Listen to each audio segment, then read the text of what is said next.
Mari belajar dari Italia. Apa yang sebenarnya terjadi di Italia? Apa yang bisa kita jadikan contoh agar tidak terjadi di Indonesia? Kreatif konten ini berasal dari artikel warga Italia, dipersingkat dan dilengkapi data agar lebih mudah dipahami. Tahap 1. Kasus pertama diumumkan. Itu cuma flu. Apa pentingnya pakai masker? Orang-orang ini cuma lebay. Saya kan sehat, gak bakal ketularan. Gak usah panik lah. Tahap 2. Jumlah positif COVID-19 mulai naik signifikan. Cuma beberapa yang kena. Yang meninggal pun hanya orang-orang tua saja yang emang udah punya penyakit. Hidup seperti biasa aja lah. Pacaran, nongkrong bareng temen, jalan-jalan ke mall. Tetep lanjut.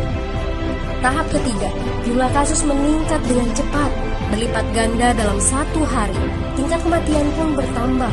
7 Maret, lebih dari 5.000 kasus positif COVID-19. Zona merah diberlakukan di Italia.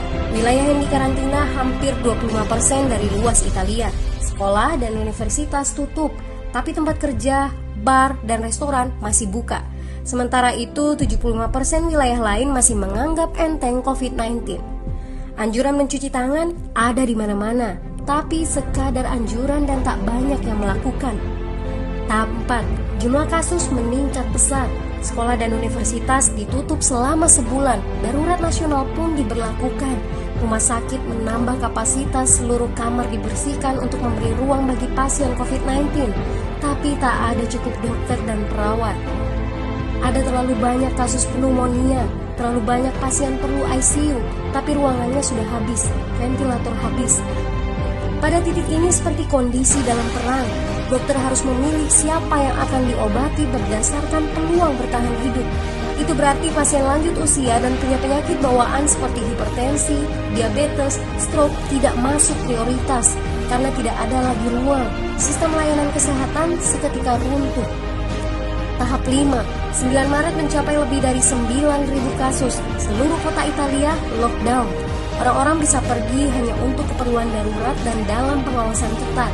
Semua bisnis masih dibuka karena jika tidak, ekonomi akan runtuh. Itu kebijakan pemerintah. Mulai ada ketakutan, orang-orang mulai memakai masker dan sarung tangan. Tapi tetap saja, ada anak-anak yang merasa jagoan, masih ingin uji nyali. Pergi ke restoran rame-rame, hangout bareng, minum-minum dan lain sebagainya. Tahap 6. 2 hari kemudian pemerintah Italia berubah pikiran. Semua bisnis harus tutup. Bar, restoran, pusat perbelanjaan, semua jenis toko, kecuali supermarket dan apotek. Penyebabnya, karena dalam sehari yang positif bertambah lebih dari 2.000 kasus. Penduduk yang mau keluar rumah harus mendapat surat izin. Surat izin ini didapatkan dari pos pemeriksaan polisi yang disebar di berbagai lingkungan. Yang melanggar bisa kena denda 3,3 juta rupiah. Bagi pasien positif yang tidak mau mengkarantina diri, bakal dituntut dengan pasal pembunuhan, hukuman 1-12 tahun penjara. 21 Maret jumlah korban meninggal di Italia terus meningkat melampaui Cina. Sebagai gambaran, luas Italia itu kurang lebih 2 kali Pulau Jawa. Penduduknya lebih dari 60 juta jiwa. Lalu apa yang harus kita pelajari dari Italia? Yuk, mulai dari diri sendiri, mulai dari di rumah aja.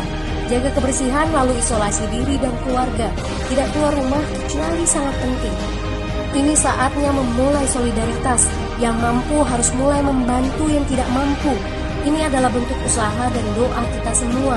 Semoga badai corona ini segera berlalu. Mari memulai kekompakan dengan membagikan informasi ini. Di rumah aja, mari belajar dari Italia.